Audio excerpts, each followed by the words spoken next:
Imagine you find the perfect home, a quiet street, a fresh start, everything you have ever wanted for your family. Now imagine it is 3 a.m. The house is dark, and from down the hallway, from the very room where your newborn baby sleeps, you hear a little girl laughing. A little girl who is not there. Tony and Deborah Pickman did not have to imagine this. This was their life, every single night.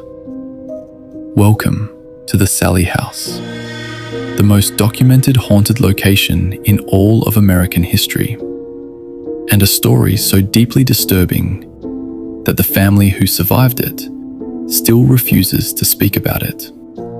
Stay with me, because by the time this story ends, you will not want to be alone in the dark. The year was 1992, Atchison, Kansas. Tony and Deborah Pickman were young, newly married, expecting their first child. When they found the house on Missouri Street, it felt like fate. It was affordable, spacious, full of character. What they could not know is that the character had a name. Her name was Sallie. The first weeks were quiet, normal. Tony worked. Deborah prepared the nursery. Life was good. And then, the animals started acting strange. They had 2 cats, gentle, calm cats that had lived with them for years. But the very moment, those cats stepped into one specific room, the nursery, they would freeze. Hair standing on end, eyes locked, on something invisible in the corner. Deborah laughed it off. Cats are strange creatures, right? But then, the fires started. Small at first. A dish towel suddenly in flames. A newspaper scorched. Picture frames warm to the touch, for no reason anyone could explain. Tony called an electrician. The electrician found nothing wrong. So what was causing it? No one knew. Not yet. 3 months after they moved in, Deborah gave birth to a healthy baby boy. And that is when everything changed. The night they brought the baby home, Tony woke at 3 a.m. He lay still in the darkness, listening. There was a sound coming from the nursery. Soft, almost sweet, like a little girl, humming.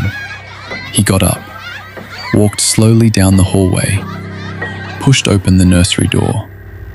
The room was empty. The baby was sleeping soundly, and in the far corner of that room, the temperature was 15 degrees colder than the rest of the house. Tony told himself it was exhaustion, new father nerves. He went back to bed. But the next morning, he woke up with scratches on his chest, deep, burning, 3 long lines, like claws. He hadn't done it in his sleep. His nails were too short. And the scratches were on his back too, places he physically could not reach.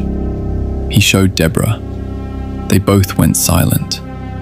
Over the weeks that followed, the scratches kept coming. Always on Tony, never on Deborah, never on the baby. Whatever was inside that house did not want Tony there. Investigators would later describe this as intentional, classic oppression behavior. Target the protector of the family. Break down the father first. This entity was not simply haunting them, it was hunting them. Word spread. Paranormal investigators from across the country began requesting access to the Sallie House. The footage they captured is some of the most unexplainable evidence ever recorded on camera. Cameras placed in the nursery caught toys moving on their own, a rocking horse gently rocking, a music box playing with no one near it.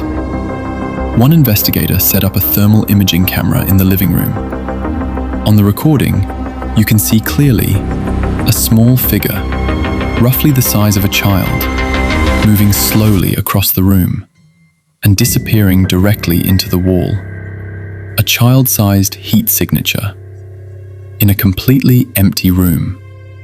But the most terrifying moment came on a Tuesday night in October. A team of 3 investigators sat in the living room conducting an EVP session. EVP, electronic voice phenomenon, where you record silence and later discover voices that were not audible in real time. They asked, "Is there anyone here with us?" Silence. They asked again, "What is your name?" Sallie! When they played back the recording, a voice, clear as a bell, a little girl's voice, said one word. Sallie! The investigators packed their equipment that same night and left. But Tony and Deborah could not leave. This was their home. Their baby was here. So they stayed. And it got so much worse. Historians began digging into the history of the house. What they found made everything make sense, in the most horrifying way imaginable. In the late 1800s, a little girl named Sallie lived in that house. She fell gravely ill, a severe stomach condition. A local doctor was called. The doctor, trying to help, administered ether to put her under before the procedure. Sallie never woke up. She died on that table, in that house, terrified, in pain, believing with every last breath that the doctor was hurting her on purpose. Paranormal researchers believe Sallie is still trapped within those walls, still afraid, still furious. And because Tony, a grown man, reminded her of the doctor she believed had killed her, she targeted him. Every scratch, every fire, every whispered sound in the dead of night. It was a little girl, confused, frightened, and absolutely furious, taking out her anguish on the living. When Tony and Deborah finally understood this, Deborah sat alone in the nursery, in the dark, and she spoke out loud. She said, "We know what happened to you. "We are so sorry. We do not want to hurt you. Please, let us live in peace." That night, for the first time in months, Tony had no scratches. But the peace did not last. Tony and Deborah Pickman left the Sallie House in 1994. They have spoken publicly about what happened. Tony has shown the scars on his body in interviews, the scratches that never fully healed. The house still stands today on Missouri Street in Atchison, Kansas. It has been investigated over 200 times, featured on Ghost Hunters, Paranormal Witness, and dozens of documentaries worldwide. And every single team that has ever entered that house has left with the same conclusion. Something is in there. Something that does not want to leave. Some believe Sallie is simply a lost soul, a child who never found her way home. Others believe something far darker is using the image of a little girl as a mask, to seem harmless, to get close.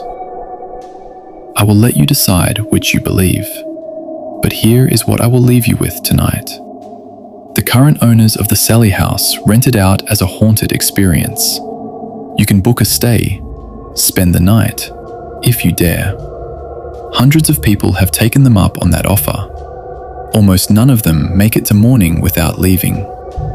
Almost none. If this story gave you chills, hit that like button, subscribe, and tell me in the comments, would you spend the night in the Sallie House? Next week, we go somewhere even darker. A small town in rural Ohio. An entire family vanished. And the only thing left behind was a single cassette tape. 47 minutes of audio that the FBI has never been able to explain. See you then. Sleep tight.